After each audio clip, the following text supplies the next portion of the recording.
Oi, gente, um grande abraço a todos, sejam bem-vindos ao nosso programa Agora Goiás, aqui pela TV Assembleia Legislativa. Olha que imagem bonita da nossa querida capital Goiânia. Essa aí, gente, é a Avenida 85, uma das principais avenidas aqui da nossa cidade. O trânsito, para quem está vindo em direção ao centro da cidade, está um pouquinho mais complicado e a gente já viajou agora para o setor Jardim Goiás, aqui bem pertinho da Assembleia Legislativa. Essa é a Avenida 136, também bastante movimentada, porque ela dá acesso à saída para Bela Vista, para o Autódromo Internacional de Goiânia e para muitos condomínios fechados. E a gente mostra também, Goiânia está com 25 graus, essa é a imagem lá do Morro do Mendanha, mostrando a nossa capital ao vivo para você. E olha, eu quero chamar a sua atenção porque o nosso programa hoje tem muitas novidades. Nós vamos falar para você sobre os direitos da mulher. Muito importante esse tema. E, aliás, nós vamos falar também de um projeto do deputado estadual Wilde Cambão sobre essa questão de combater essa violência contra as mulheres aqui no nosso estado de Goiás. Daqui a pouquinho, você sabe o que é choque anafilático? Esse é um problema que pode ser fatal e no quadro Saúde a gente vai falar desse assunto. Também, é claro, dengue, né? E o Brasil inteiro está vivendo uma situação terrível em relação à dengue, a gente vai falar. Vamos falar também do tráfego de veículos na BR-153, principalmente depois daquele pedaço que cedeu ali perto de Hidrolândia. A gente vai mostrar como é que estão as obras e o que está sendo feito. E ainda vamos falar da minha querida cidade de Morrinhos. Nós vamos conversar daqui a pouquinho com o Maiclin Carreiro, que é assessor técnico da Assembleia Legislativa, e ele vai comentar sobre a região sul aqui do nosso estado. O programa Agora Goiás já está no ar para você.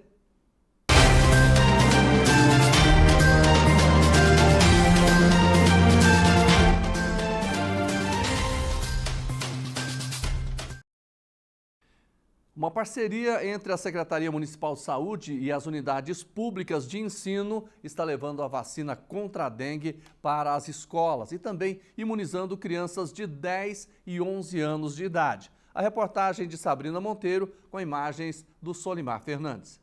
Mais de 24 mil casos confirmados e 13 óbitos por dengue em Goiás. A situação indica estado de alerta. Por isso, a vacina começou a ser aplicada dentro de algumas escolas. Está se sentindo protegido?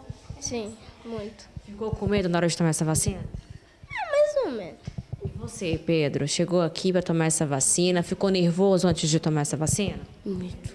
Tomou vacina hoje? Sim. Doeu muito? Não. O Matheus disse que os pais conversaram com ele sobre a importância de estar imunizado contra a dengue. Eles falaram que para mim vacinar, que era para mim vacinar porque tinha muita gente pegando dengue e morrendo. Enzo diz que a família está tomando todos os cuidados em casa. E você acha que é importante, Enzo, tomar essa vacina? Por que você acha que é importante? É porque tem muita gente morrendo por causa da dengue. É perigoso. Meu avô quase morreu. Na sua casa, então, vocês estão tomando cuidado? Como é que estão os cuidados? Nós está virando as tampinhas quando a chuva bate na tampa. Tá deixando a garrafa virada. Tomando muito cuidado. Em Aparecida de Goiânia, o calendário vacinal também funciona em escolas municipais. A dose é aplicada em alunos de 10 e 11 anos de idade. E a cada dia, a campanha ocorre em um centro educacional diferente. Está sendo positiva essa campanha? Os pais e alunos estão recebendo bem? É extremamente positivo porque ela acontece no horário comercial, então o pai não precisa deslocar para levar a criança para vacinar. Na nossa escola nós temos uma campanha entre os alunos que acontece ao longo do ano, que fala de ciências, fala da importância da vacina, fala desse tipo de conhecimento científico que é construído mesmo na escola. Uma pesquisa divulgada pela Universidade Federal de Goiás chamou a atenção nos últimos dias. Foi informada por cientistas a detecção de ovos do mosquito Aedes aegypti com o vírus do Zika e chikungunya. Bom, essa pesquisa mostra, uma situação em Goiás que está sendo confirmada agora, mas que alguns estudos já evidenciavam essa possibilidade, né? Tem estudos de 2017, que foi feito também nos Estados Unidos e em outros locais, que mostravam a possibilidade não só de dengue e chikungunya, mas dengue, zika e chikungunya, né? Que são as arboviroses que a gente tem circulando hoje. Então, a possibilidade de um único mosquito poder transmitir essas 3 doenças ao mesmo tempo aumenta ainda mais a capacidade de termos epidemias simultâneas como o que a gente está vendo aqui no estado de Goiás. Até o último domingo foi registrado em Goiânia um total de 5.148 doses aplicadas contra a dengue. A superintendente de Vigilância em Saúde do estado, Flúvia Amorim, explica que o cenário atual dessas arboviroses exige mais atenção. A dengue das arboviroses é a doença que tem o maior número de casos, né? Lembrando que a arbovirose são viroses transmitidas, né, pelo mosquito, pelo inseto, no caso o Aedes aegypti, e dessas arboviroses a dengue é a que tem o maior número de casos. Em segundo vem chikungunya e depois a gente tem zika. Em alguns municípios isso muda um pouco, a gente tem regiões do estado onde a chikungunya ela está mais forte, né? E com maior número de casos, outros é dengue, outros municípios com as duas ao mesmo tempo. Então, a gente está vivendo realmente uma situação diferente do que a gente já viveu anteriormente, com altas incidências dessas doenças ao mesmo tempo.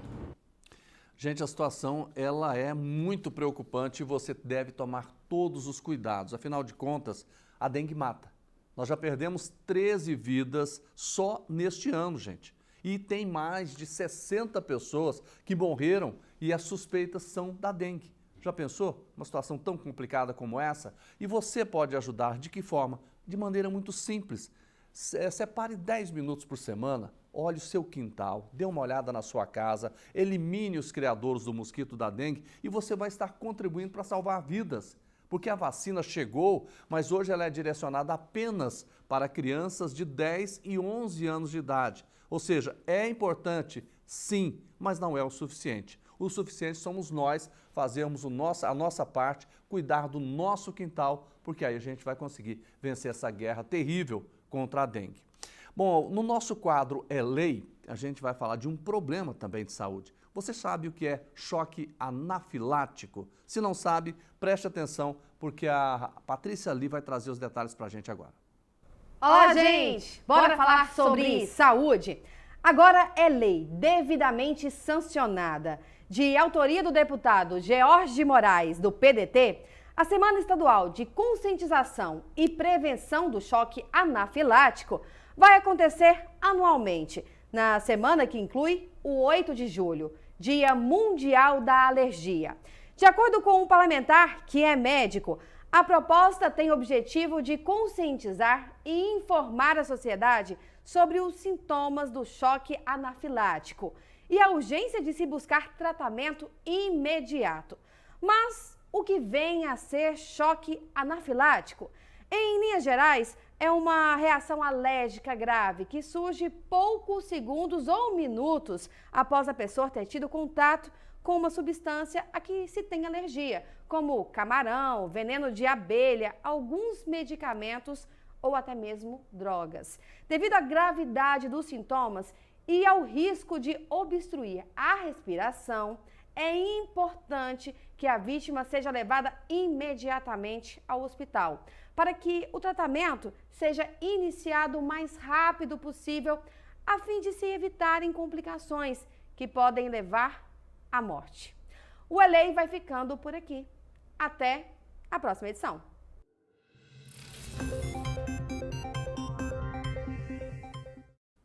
Eu gosto desse quadro, gente. Ele sempre traz assuntos muito importantes, esclarecedores. Fique atento, esse quadro é da TV Assembleia, só para te informar, tá bom? E a gente está recebendo aqui o assessor técnico da presidência aqui da Assembleia Legislativa, Maiclin Carreiro. Tudo bem com o senhor? Bom dia, tudo bem? Tudo bem. Graças a Deus, excelente dia para todos nós. Seja bem-vindo. Obrigado. Eu queria até começar já essa questão técnica. O que o senhor pode dizer, por exemplo, da gestão atual, nesses últimos 12 meses? O que foi feito para que a gente pudesse modernizar cada vez mais essa nossa Casa de Leis? Então, Jordevar, eu conheço a Assembleia, né? Já tive a oportunidade de estar aqui em 2021 como deputado, né? Conhecer os processos da casa, conhecer toda a parte de transparência, a parte de administração financeira dessa importante Casa de Leis, e sei o quanto a Assembleia avançou agora nessa gestão do presidente Bruno Peixoto, né? A Assembleia foi reconhecida no ano passado como a Assembleia Legislativa mais transparente do Brasil, uma Assembleia que é moderna também, que hoje ela dá acesso às informações, tanto pela TV Assembleia, mas também por meio do aplicativo Deputados Aqui. Isso com toda certeza revolucionou o acesso das pessoas ao trabalho dos deputados, aquilo que é votado aqui, aquilo que é importante para o povo goiano. Então, assim, eu vejo como um grande sucesso esse primeiro ano, né, da gestão do presidente Bruno Peixoto, com essa gestão moderna, eficiente, economizando, né, o dinheiro público e, lógico, tendo a condição nessa economia de devolver recursos para o Poder Executivo e investir diretamente no cidadão, como foi feito, né? Um exemplo, as unidades dos corpos de bombeiro descentralizadas nos municípios que estão sendo construídos. São vários aspectos, né? Eu queria trabalhar com o senhor, já que o senhor tocou nesse aspecto, né, de abrir as portas da Assembleia para a população, tanto que a Assembleia Legislativa de Goiás hoje é uma das mais transparentes do Brasil, não é isso? Isso, exatamente, né? A Assembleia, na gestão do presidente, ganhou o prêmio de Assembleia mais transparente, e isso porque foi uma avaliação da CGE com critérios rígidos da Associação de Membros dos Tribunais de Contas. Então, isso é um orgulho para nós goianos, né? E nós temos que reconhecer o empenho de todos os deputados, do presidente, que foi o grande baluarte dessa iniciativa de tornar a Assembleia cada vez mais transparente, e, claro, também dos servidores, né, que se empenham dia a dia. Maiklin, quando a gente fala, por exemplo, na Assembleia Legislativa, às vezes as pessoas não imaginam, mas aqui, se a gente for olhar o orçamento, é maior que muitos municípios goianos, né? Exatamente. A Assembleia tem um orçamento muito grande, vultoso, e isso, com toda certeza, traz uma grande responsabilidade para o presidente, que é aqui o grande gestor dessa casa, né? Tem que ser um bom gestor. Isso, exatamente. Está aprovado. O Bruno, que sempre teve uma experiência, o nosso presidente teve uma experiência muito grande à frente do Legislativo, né? Foi vereador, foi deputado por alguns mandatos, teve a oportunidade agora de ser eleito pelos deputados estaduais, tem feito um grande trabalho entregando aquilo que o povo goiano espera para a nossa comunidade. E além disso, que eu gosto de destacar muito, assim, Jorevá, é a questão do acesso que o Bruno deu ao povo. A gente percebe que, de fato, o pessoal sempre fala muito, a Casa de Leis é a casa do povo. Mas muitas vezes o povo não estava nas casas de leis. E essa gestão, ela mostrou essa diferença. Hoje as pessoas estão aqui frequentemente. A Assembleia... De que forma as pessoas têm esse acesso que o senhor está dizendo na Assembleia? Olha, a gente vê o quanto os espaços da Assembleia, para você ver, nós temos uma estrutura aqui de quase 45 mil metros, né, 50 mil metros, quase o tamanho da SpaceX, para a gente ter uma noção da magnitude que é esse prédio, que é essa construção aqui. E os espaços são utilizados. Nós temos cultos religiosos aqui, nós temos a solenidade de homenagens, o plenário é frequentemente cedido para eventos institucionais, também assim como o auditório também é cedido para eventos de outros órgãos, para apresentação culturais. Além disso, também o trabalho de levar a Assembleia, por meio dos deputados aqui, para os municípios. Então é isso que nós precisamos fazer de fato. E a TV Assembleia, que ela chega não só para o estado de Goiás, né, mas para o mundo todo, né? Nós tivemos agora uma ação revolucionária, que é a transmissão de jogos do Goianão por meio do aplicativo Deputados Aqui. Exato. Então, olha para você ver, eu lembro até, recentemente, eu tive a oportunidade de comentar o jogo do Goiás e Morrinhos, né? E o Morrinhos está lotando os estádios, mas nesse dia especificamente caiu um pé d'água lá em Morrinhos. Então, as pessoas que não encararam enfrentar essa chuva lá para assistir o Morrinhos e Goiás, que é um jogo onde deu muita expectativa de assisti-lo, né? Teve a oportunidade de assistir na palma da mão por meio do aplicativo Deputados Aqui. Então veja o quanto isso é promissor, sabe? Você pega essa estrutura do Legislativo e transforma em benefício, sobretudo para os brasileiros, né? Para os goianos que são apaixonados por futebol. O senhor falou em Morrinhos, eu não posso deixar de falar, eu também sou de Morrinhos, né? Cidade que eu adoro. Vamos falar um pouco de Morrinhos? Morrinhos é minha paixão. Eu falo que quando eu fui deputado aqui pelo estado de Goiás, eu fui também, mais do que isso, deputado de Morrinhos, porque todas as oportunidades que eu estive aqui na Assembleia, na tribuna, eu defendia Morrinhos. Então, busquei junto ao governador e aos deputados estaduais, na época até eu colhi, né, a assinatura de todos os deputados da base para que nós pudéssemos implantar, né, fazer o convênio das UTIs que hoje existem em Morrinhos. Então, Morrinhos é uma cidade... Morrinhos tem UTI? Quantas UTIs? Nós temos 10 leitos de UTI, que começou essa construção na época que eu ainda era vereador, e depois de construído o desafio, né, que é o custeio. Porque construir o prédio é muito mais barato do que custear isso. E à época foi providencial eu estar no mandato de deputado estadual, porque ao lado do governador Ronaldo Caiado, empenhei junto com os outros deputados e nós conseguimos o convênio. Hoje o Estado custeia isso. Aliás, o senhor está falando na questão da saúde, uma das grandes propostas do governador Ronaldo Caiado é descentralizar a saúde, levar a saúde para os municípios. O senhor está dizendo aí, por exemplo, Morrinhos tem hospital, um hospital muito bom, e tem também 10 leitos para UTI. Agora, é claro que para chegar, as pessoas precisam da consulta, dos exames, do diagnóstico. Nesse aspecto, como é que está a cidade? Olha, Jordeval, eu falo o seguinte, Morrinhos é uma cidade excepcional, uma cidade bem vista por todas as pessoas que conhecem Morrinhos sabem o quanto é uma cidade linda, bem cuidada. Mas eu falo que ser bonito é muito pouco. O morrinhense merece muito mais. Sim. E algo que eu tenho defendido mesmo é que nós temos que ter uma saúde de ponta. Morrinhos tem um bom hospital, temos excelentes profissionais lá, com o apoio do governador Ronaldo Caiado, implantamos esses 10 leis de UTI, mas tem algo que carece muito ali, o povo morrinhense tem amargurado a ausência de diagnóstico, sobretudo exames, né, que as pessoas precisam. Exames mais sofisticados. E às vezes exames básicos mesmo. Por exemplo, nós temos exames como endoscopia, colonoscopia, que não são oferecidas pelo município de Morrinhos. Isso vem de longa data, são exames que se você diagnostica uma doença ali ao seu início, por meio desses exames, você consegue tratar mais rápido e ter mais eficiência, né?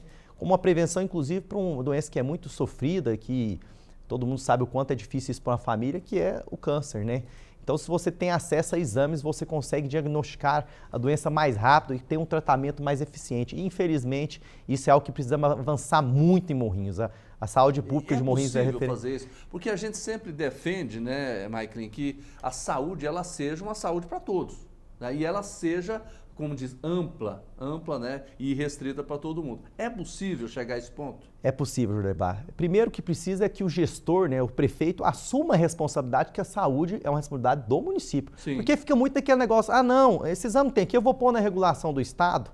Entendeu? O Estado não consegue resolver todos os problemas. É necessário que os municípios, que os prefeitos assumam certas responsabilidades e descentralize a solução desses problemas. E uma das soluções que é possível ser feito é o diagnóstico precoce, diagnosticar rápido, e para isso as pessoas têm que ter acesso ao exame. Claro, a gente sabe que o orçamento dos municípios é um orçamento também escasso, mas é possível você trabalhar com eficiência, trabalhar com planejamento e oferecer esse exame para as pessoas, sobretudo aquelas que mais precisam. Eu fico assim de coração partido, José, quando a pessoa vai ao hospital, é consultada e ela precisa fazer um exame de 600, 700 reais e não tem condição. Você deu acesso a essa pessoa se você não consegue diagnosticar o que ela tem? E hoje nós sabemos, o diagnóstico vem de exames, né, de exames de imagem, e isso é necessário que o poder público ofereça. Morrinhos precisa saber dessa necessidade e convidar a iniciativa privada, olha, nós precisamos desses exames que você tem no setor privado, precisamos dele na saúde pública, vamos fazer parceria. Morrinhos, eu dou até um exemplo lá, o aparelho de tomografia, que é um exame primordial, hoje ainda, mas há alguns anos vai se tornar quase um raio-x, porque a ressonância é mais eficiente. Eu já tenho essa visão. Mas Morrinhos, há muitos anos, passaram inúmeros, os gestores já estão lá há muito tempo, não implantaram em Morrinhos um aparelho de tomografia. Mas a iniciativa privada tem em Morrinhos, inclusive... É possível fazer essa parceria? É possível. Com a iniciativa privada? Então, assim, eu não consigo entender por que a iniciativa privada tem e o poder público não conseguiu oferecer isso para a população gratuitamente. Sim. Entendeu? Então, essa é a questão. Então, tem que ter vontade, tem que colocar isso como prioridade. Ainda vale ressaltar, Jordevar, que assim, o setor privado que oferece esse serviço são pessoas da família dos gestores que passaram lá em Morrinhos, que estão lá, são eles que são as clínicas particulares que oferecem esses exames. Mas nós precisamos também oferecer isso para as pessoas que mais precisam, as pessoas que mais pobres, que não têm condição de pagar esses exames. Então, nós temos que ter aquilo que tem no privado, tem que ter no Hospital Municipal de Morrinhos. Exatamente, para que a população, principalmente aquela que precisa, não tem condição de pagar, que ela possa ter acesso. Exatamente, não adianta falar. De todos. Agora tem que ser na prática, né? Tem que colocar na prática e não adianta o município querer jogar todos os problemas para o Estado. Não, isso a gente não tem aqui, mas eu pus na regulação do Estado. Não, o município tem que assumir a sua responsabilidade. A saúde é uma responsabilidade da União, do Estado e também do município. Agora, uma coisa que a gente sempre fala, descentralizando a saúde, levando para onde precisa, mas eu queria falar da educação. Porque, na verdade, não só, vou citar Morrinhos, mas Goiás tem muitas cidades em que as pessoas têm que sair de lá para vir para a cidade grande, para outros municípios, para, por exemplo, fazer um curso superior. Como é que está essa situação em Morrinhos? Olha, eu também é um ponto que nós temos que debater, encontrar soluções e principalmente atrair empresários que querem investir na educação de Morrinhos. Eu falo muito, Jordevar, que Morrinhos se tornou uma exportadora de jovens. Por quê? Exportadora de jovens, porque o jovem hoje morriense, e o pai e a mãe sabem do que eu estou falando, estão vendo seus filhos todos os dias tendo que pegar um ônibus para estudar em Goiatuba, tendo que pegar um ônibus para estudar em Caldas Novas, tendo que pegar um ônibus para estudar em Piracanjuba, e alguns até indo para Pontalina. Então, assim, Morrinhos que são deixou... cidades menores São que cidades Morrinhos. até menores que Morrinhos, sabe? Então, deixou de tratar uma educação superior como foco, deixou algo como secundário. E isso faz com que jovens tenham que se mudar para ter acesso, aqueles que têm condição, porque os que não têm, muitas vezes iniciam seu curso, não têm um apoio ali para o transporte, não tem condição, às vezes tem que parar de trabalhar para estudar, e aí a opção dela, ao final, é deixar de estudar para trabalhar. E isso faz Como é com que está que essa questão da faculdade lá em Morrinhos? Não tem? Olha, nós temos a UEG, UEG. lá em Morrinhos, que é necessário a UEG fazer um trabalho junto ao governo Sim. para que consiga ampliar cursos e trazer cursos também mais modernos. O curso de Direito que nós temos lá, que foi uma luta encampada a época ainda que eu era vereador, mas dar acesso também para o período noturno, nós só temos ele no matutino, e também trazer mais investimentos para o IEF. O IEF, que é federal, é um grande instituto, uma mega estrutura, ele que tem garantido o acesso assim, para alguns jovens ao ensino superior. Mas nós podemos fazer muito mais, e é necessário sim parcerias com a iniciativa privada, trazer faculdades privadas para o município e também ajudá-las, aquelas que estão lá, para que elas possam crescer. Eu já vi empresários da educação superior que já estão instalados em Morrinhos buscar apoio do poder público. Olha, eu quero crescer, eu quero oferecer mais curso superior para os jovens aqui e não ter esse apoio. E quem é sacrificado com isso não é o empreendedor, o empresário, são os jovens que querem oportunidade de se formar e ter uma profissão digna na vida. E o que falta para isso? Falta vontade política, sem sombra de dúvida. Nós precisamos ter uma forma de oferecer incentivo para que essas faculdades se instalem em Morrinhos, assim como foi feito em Pontalina com a Unifam. A prefeitura fez uma parceria com a Unifam, falou, olha, eu vou ceder esse prédio aqui para você, mas não é de graça, em contrapartida eu quero tantas bolsas para pessoas em situação de vulnerabilidade. E deu certo para a faculdade, que teve o apoio do poder público, e deu certo para o estudante que está tendo acesso a estudar, ao ensino superior, estudar na universidade sem ter que pagar por isso, porque a prefeitura tem essa contrapartida nessa via de mão dupla, que é o poder público ajuda o empresário ajuda o município, as pessoas que mais precisam. É aquilo que a gente sempre fala, né, Michaelinha? É preciso renovar, é preciso ter uma visão moderna, é preciso investir em setores que realmente vão atender o anseio da população. E eu sei disso, porque eu mudei de lá também para estudar, né? Eu sei o quanto isso é difícil, minha família é pobre, eu vim com muita dificuldade. Quer dizer, se tivesse toda essa condição, talvez eu não teria saído de lá para estudar. Teria estudado lá, poderia estar morando aqui, não tem problema, mas estaria lá, gerando recursos para lá, movimentando a economia na cidade. Jordevar, por exemplo, o senhor deve ter mudado para Goiânia para estudar em que ano, que década? Faz tempo, eu mudei, já tinha, meus pais também preferiram mudar até por conta da questão de emprego. Né? Então, ou seja, foi um conjunto de coisas, dificuldades de conseguir emprego, dificuldades na hora da educação. E eu vim para fazer faculdade. Né? Você vê, quando eu formei em Direito, eu vim também para fazer faculdade. Ou seja, aquela época, em 2008, eu saí de Morrinhos para estudar. Nós estamos em 2024, ou seja, quanto tempo já se passou? E nós vemos a mesma história, jovens tendo que sair de Morrinhos para estudar. Então, até quando isso? Essa é a pergunta que eu faço. Então, nós precisamos, assim, de fato, tratar o ensino superior como prioridade. Até que o senhor está falando em Morrinhos, né, é importante uma outra coisa que a gente sempre, que mexe com a população, né, é a questão de infraestrutura. Né? A pessoa quer ter um asfalto na casa dele, ela quer que a rua seja bem cuidada, tem toda uma situação, né? Morrinhos, como é que está?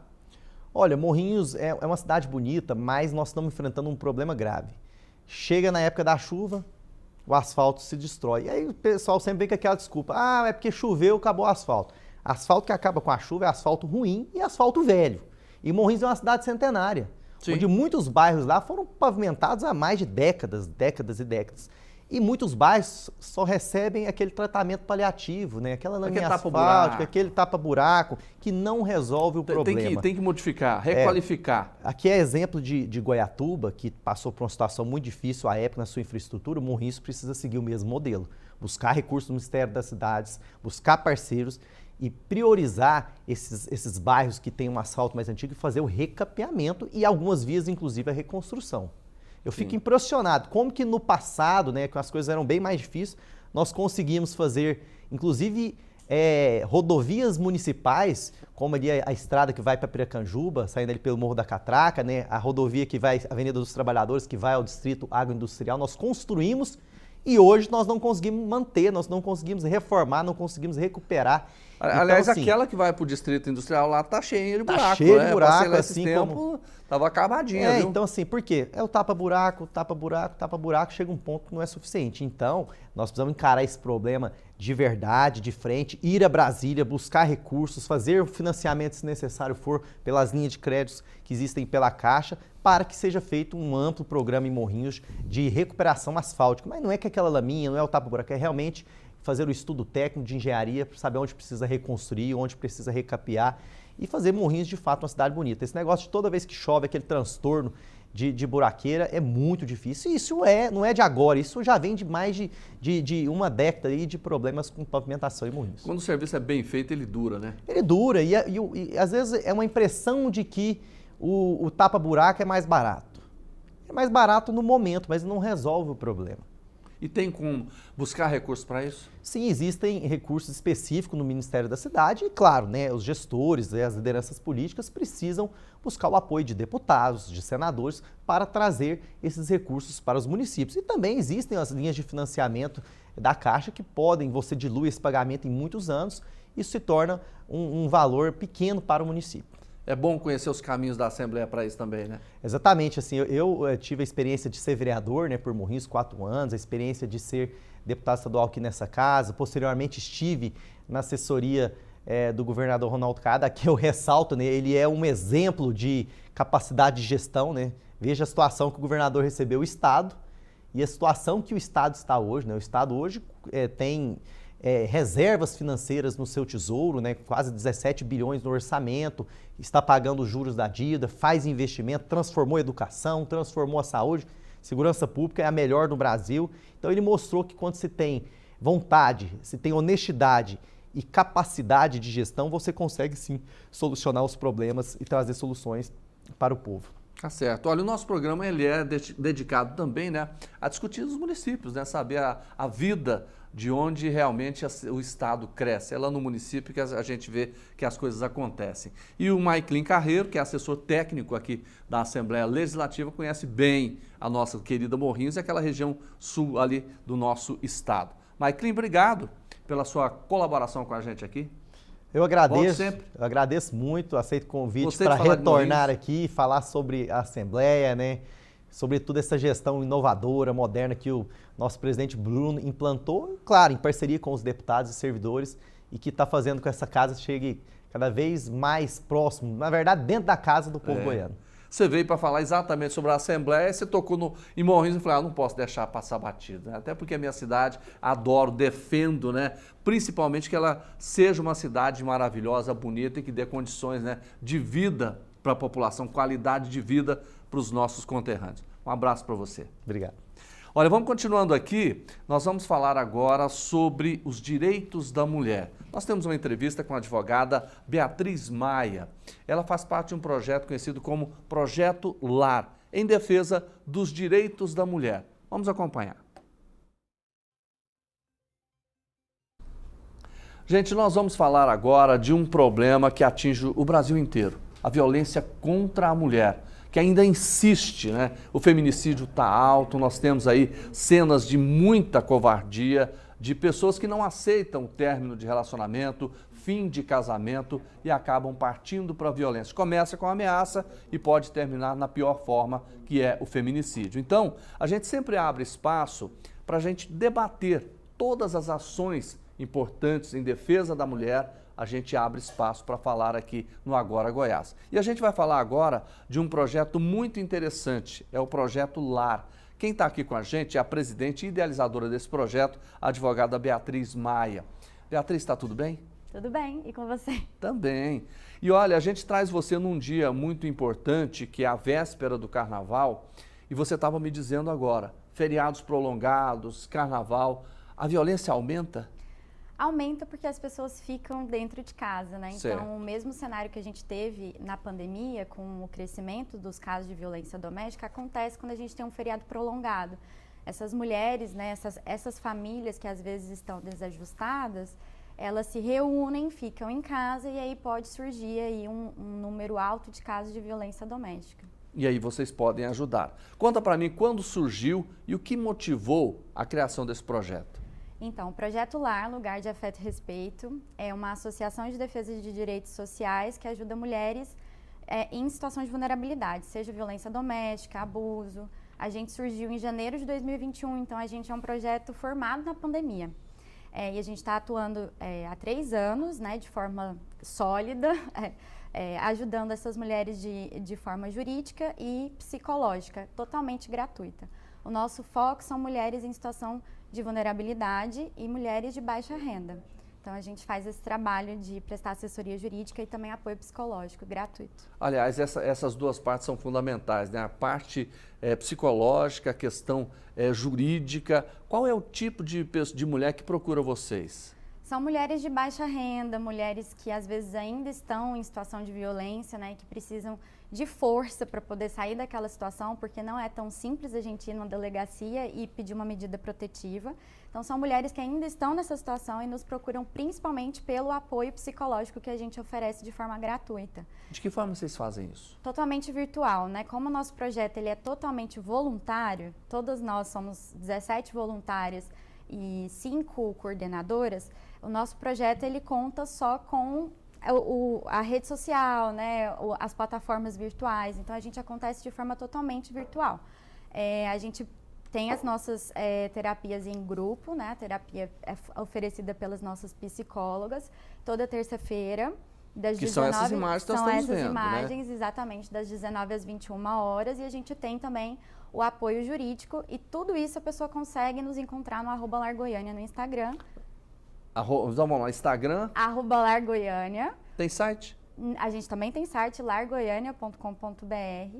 Todos esses canais a pessoa vai conseguir chegar até a gente preenchendo um formulário. O nosso prazo para chegar nessa assistida é de 1 semana. Ela tem que se identificar? Ela tem que se identificar, ela tem que preencher uma série de requisitos, principalmente em relação à renda. Então, o nosso projeto é focado em atender mulheres em situação de vulnerabilidade. Então, o nosso patamar é 2 salários mínimos de renda individual e 2,5 de renda familiar. Tá certo. Presidente, a pessoa entrou em contato ali pelo meio virtual, ou pelo Instagram, ou pelo site, e conta a história, né? Uma história de violência, às vezes de violência patrimonial. E o que vocês fazem em seguida? Essa assistida, né, que a gente vai prestar esse serviço, ela vai preencher e indicar se ela tem interesse em pedir uma medida protetiva, porque muitas mulheres não têm o interesse imediato de fazer essa diligência na delegacia. Vem primeiro a necessidade de apoio psicológico para que ela consiga ter força e assim procurar seus direitos. Então, a gente receber o formulário dessa assistida, a gente avalia, faz o encaminhamento, né? A gente tem uma pessoa que é a Lara, né? A Lara Batista, ela faz todo esse encaminhamento e direciona essa mulher para atendimento psicológico primeiro, que é o nosso foco, e, claro, indaga se essa pessoa tem interesse no apoio jurídico. Porque é isso, a gente não força que essa mulher denuncie, porque a gente sabe que às vezes a denúncia não é bem o melhor caminho imediato. Mas às vezes ela prefere, não, eu quero a justiça, eu quero primeiro a proteção policial. Aí vocês também dão todas as dicas, encaminha ela. A gente faz a diligência com ela dentro da delegacia, se for o caso, se for preciso, e a gente também presta apoio jurídico. Então, se porventura essa diligência na delegacia, essa medida protetiva virar um processo, ou se existir algum outro tipo de violência na área civil, né, principalmente na área familiar, a gente atua também prestando consultoria e também atuando dentro dos processos. Então quer dizer que se ela precisar de um apoio na delegacia, vocês acompanham? A gente acompanha. Agora, é claro que o projeto vive de pessoas voluntárias, como você. Sim. E se outras pessoas estiverem acompanhando a gente e falam, olha, eu também quero ser voluntária ou voluntário nesse caso? Ou vocês só aceitam mulheres? Não, a gente aceita homens também, mas comprometidos com a causa, que Sim. é ajudar mulheres em situações de vulnerabilidade. A gente faz um processo de triagem para você se voluntariar dentro do projeto. Você vai passar por uma triagem das nossas coordenadoras. Para se voluntariar, você pode acessar o nosso site ou o nosso Instagram, @largoiania, preencher o formulário de Seja Voluntário. Nesse formulário, a gente vai entrar em contato com você para saber se você pode contribuir, qual é o tempo, né, que você consegue contribuir com o projeto social, esse tempo designado para apoio psicológico ou jurídico. Lembrando também que o nosso apoio psicológico ele é realizado em terapias em grupo. Mas caso essa assistida tenha necessidade de ser atendida de forma individual e fazer uma terapia individualizada com um psicólogo, a gente também faz esse tipo de serviço. Ele é um serviço pontual porque precisa de voluntário. Então, quero aproveitar a oportunidade para quem sentiu o coração tocado com a causa e puder ser voluntário, a gente está de braços abertos para te receber. A pergunta que a gente sempre faz, né? Qual é o caminho, né, para que a gente possa reduzir essa tristeza que é a violência contra a mulher? Eu acredito que primeiro é o conhecimento. Eu acho que as mulheres que estão nessa situação primeiro precisam de uma rede de apoio. Eu acho que essa é a maior dificuldade. Às vezes elas estão dentro de uma casa onde só tem o filho e o agressor. Então, o caminho, eu acho que é a gente oferecer apoio, não só esse tipo de apoio psicológico e jurídico, mas também amizade, mas também conversa, doar um pouco do seu tempo. Então, mulheres em situação de vulnerabilidade, elas precisam ser ouvidas, elas precisam ter rede de apoio para então ter força para buscar uma terapia, para buscar um apoio jurídico, para buscar uma delegacia, para registrar uma ocorrência. Então, eu penso que esse caminho, né, de uma ajuda que eu posso fazer, que todo mundo pode fazer com a pessoa que está próxima, é o essencial para que a gente consiga um mundo com menos violência doméstica. Tá certo. Beatriz Maia, presidente e idealizadora do Projeto Lar, muito obrigado pela sua participação e parabéns pelo trabalho. Muito obrigada, estou à disposição e a gente do projeto está querendo receber mais voluntários. Nós estamos aqui com as portas abertas. Volte sempre. Obrigada. Volte sempre. Olha, a gente debateu aí essa questão da mulher, da violência contra a mulher. A gente precisa debater, precisa tomar atitudes sérias, mais duras, para que a gente possa realmente defender a mulher na sua totalidade. E é para isso que a gente sempre faz o nosso jornalismo. Mas agora nós vamos falar daquela questão, daquele problema que aconteceu ali perto de Hidrolândia, na BR-153. Lá, parte daquele muro acabou cedendo e o trânsito ficou interditado. E é para lá que nós vamos agora mostrar os resultados, até agora, desse grande problema nessa rodovia que é a mais movimentada aqui do estado. Minutos depois do desabamento, era possível ver como ficou a situação. Alguns veículos ainda passavam pelo local. O motorista que trafegava pela rodovia 1 hora depois do ocorrido registrou como estava o congestionamento.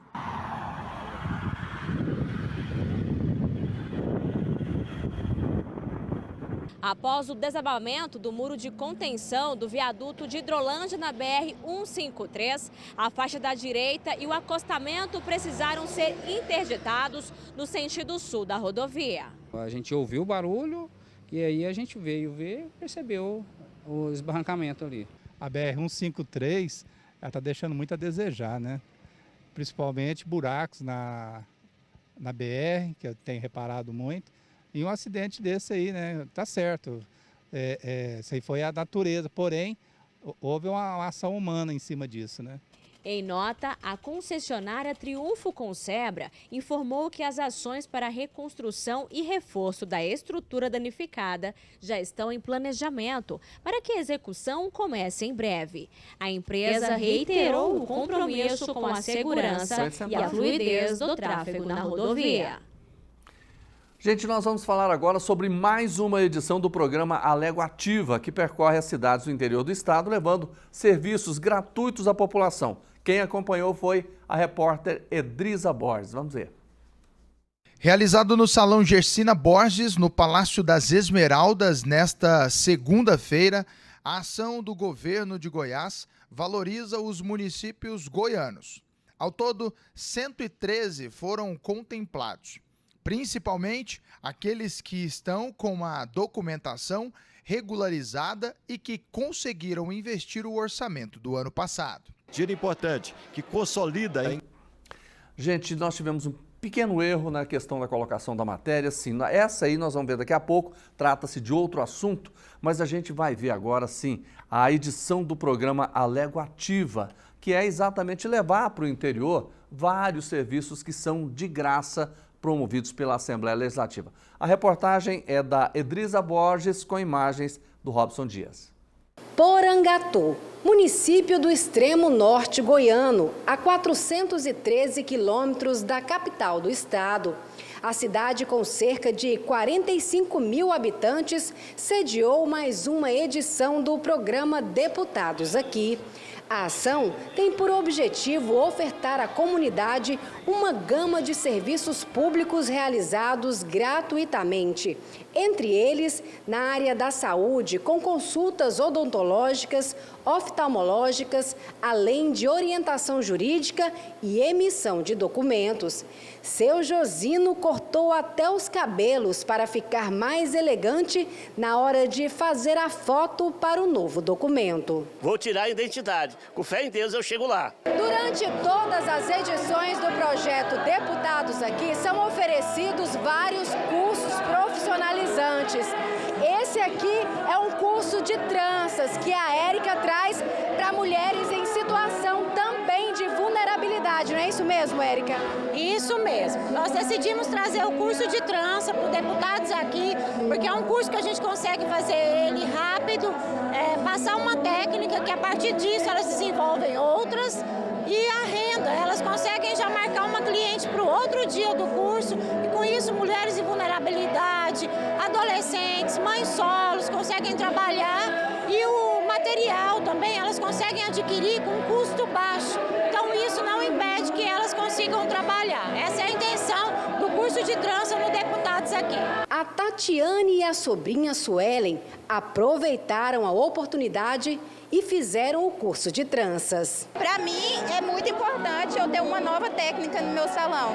Então na hora que eu vi, eu achei a oportunidade perfeita para mim enganjar esse negócio aí. Todo tipo de aprendizado é algo bom. Como a gente faz maquiagem, é bom ter algo a mais, como o curso de trança, para estar ajudando ali no ramo da estética. A Alego realiza o projeto Deputados Aqui com o apoio de diversas instituições: Defensoria Pública, FIEG, Sesc Visão, Polícia Civil e tantas outras parcerias. É uma parceria da Assembleia junto com a Superintendência de Identificação, onde a gente vai de cidade em cidade fazendo atendimento, a gente traz todo o aparato para poder fazer o atendimento do máximo de pessoas que a gente conseguir. Essas parcerias que vêm junto com essa estrutura da Alego, né, tem a área aí da advocacia, né, entre outras, tem tantas demandas, tantas áreas. O evento foi acompanhado por deputados, representantes da região e lideranças locais. Quero aqui parabenizar todos os envolvidos com esse grande trabalho, com os parceiros, ofertando aí o serviço a essa comunidade e dizer que sempre levando o social às pessoas que precisam. Parabenizar muito a gestão do nosso presidente Bruno Peixoto, que tem se aproximado da população goiana, entendendo que o papel do legislativo é muito maior que só legislar, mas se aproximar e cuidar realmente da população goianiense. É um evento com a cara do nosso presidente. O Bruno gosta disso, do povo, de estar com o povo e beneficiando aquele que precisa. Eu só tenho assim que agradecer imensamente, principalmente o deputado Bruno Peixoto, por essa disponibilidade, por esse carinho de ter lembrado da nossa cidade, de vir aqui. A gente fica feliz de estar aqui em Porangatu, cidade que a gente tem um apreço muito grande, faz parte da minha região, eu moro em Goianésia e aqui eu tenho grandes amigos. Ainda durante a primeira edição do programa Deputados Aqui, deste ano de 2024, diversas personalidades políticas que têm contribuído com o crescimento e o fortalecimento da região norte foram homenageadas pela Alego. Apresentações musicais também fizeram parte do momento.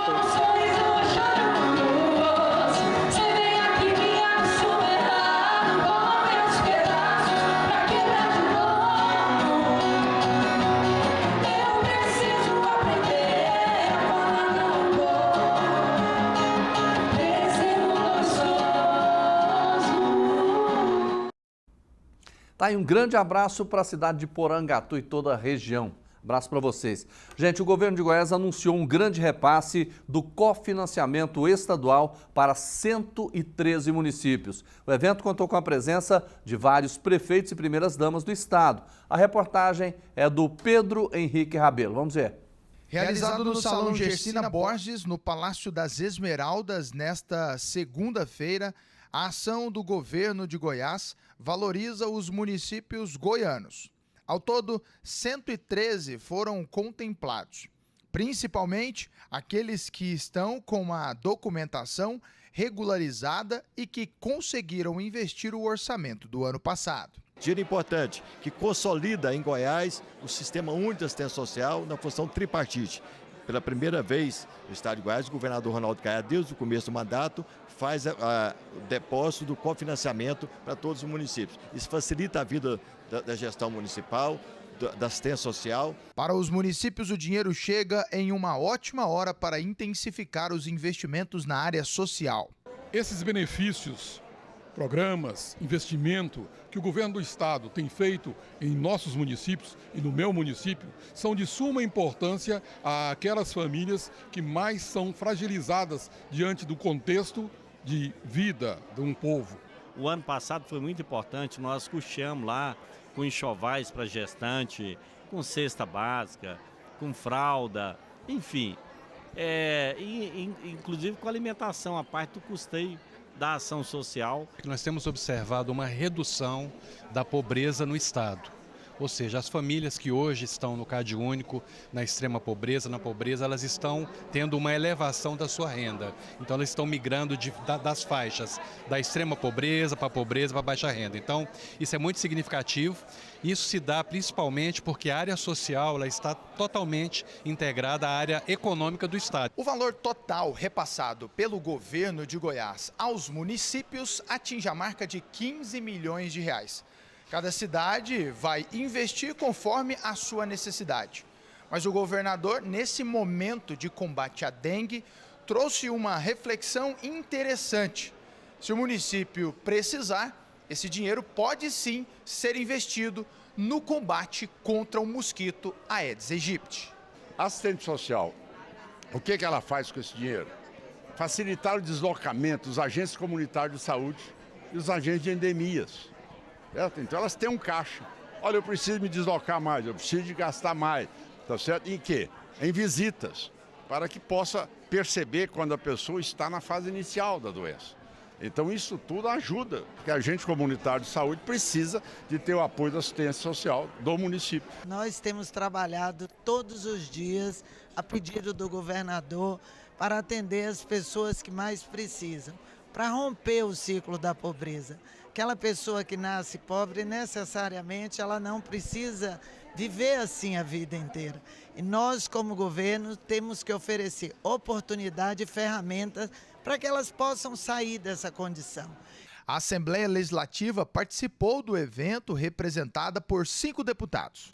A deputada estadual e primeira-dama de Anápolis, Vivian Naves, é diretamente ligada ao social da sua cidade. Eu, como deputada estadual, presidente da Comissão de Assistência Social na Alego e também primeira-dama da cidade de Anápolis, reconheço os esforços que a primeira-dama Gracinha Caiado, o governador Ronaldo Caiado tem feito e levado realmente benefícios, mudando a política pública da assistência social nos diversos municípios do nosso estado de Goiás. Gente, a violência doméstica é um problema que continua a assustar, como mostram os dados em todo o país. E o deputado Wilde Cambão está propondo uma lei para prevenir que as vítimas sejam novamente agredidas pelo violador. Os detalhes no quadro Minuto Alego com a Patrícia Lee. Agora vamos falar sobre um assunto sério. 3 a cada 10 brasileiras já sofreram violência doméstica provocada por homens. É o que aponta um estudo feito pelo Observatório da Mulher contra a Violência. Em Goiás, esses números também chamam a atenção. Quase 100 mil casos de violência doméstica e familiar foram registrados entre 2018 e 2022. E mais de 32 mil medidas protetivas de urgência foram concedidas para as mulheres vítimas de agressão. O número de feminicídios no estado chegou a 218 no mesmo período, segundo dados do TJ Goiás. Atento a essa situação, o deputado Wilde Cambão, do PSD, apresentou o projeto de lei que estabelece a obrigação do uso de tornozeleiras eletrônicas de monitoramento em tempo real, ou seja, com geolocalização a condenados e a presos provisórios pela Lei Maria da Penha, que avisam a vítima quando o usuário se aproxima. Vale destacar que o acesso às informações de monitoramento será restrito às autoridades responsáveis pela aplicação da lei e à vítima. O parlamentar ressalta que é uma medida que pode contribuir para a proteção efetiva e prevenir a reincidência de agressões. A matéria se encontra em tramitação na casa. O Minuto Alego vai ficando por aqui. Até o próximo. Até o próximo, Patrícia. Obrigado pelas suas informações, no nosso Minuto Alego. Gente, nós estamos encerrando aqui o nosso programa Agora Goiás. Quero te agradecer muito pela companhia, pela audiência. Tá vendo aqui? Imagens de Goiânia. A gente vai encerrando pela Avenida 85. Como é bonita essa avenida, né? Bem movimentada, mas muito importante para o progresso da nossa cidade. Dizer para você uma coisa, hein? Com essa cidade linda aí, 25 graus, a gente encerra e amanhã a gente volta com mais informações. Grande abraço e até a próxima.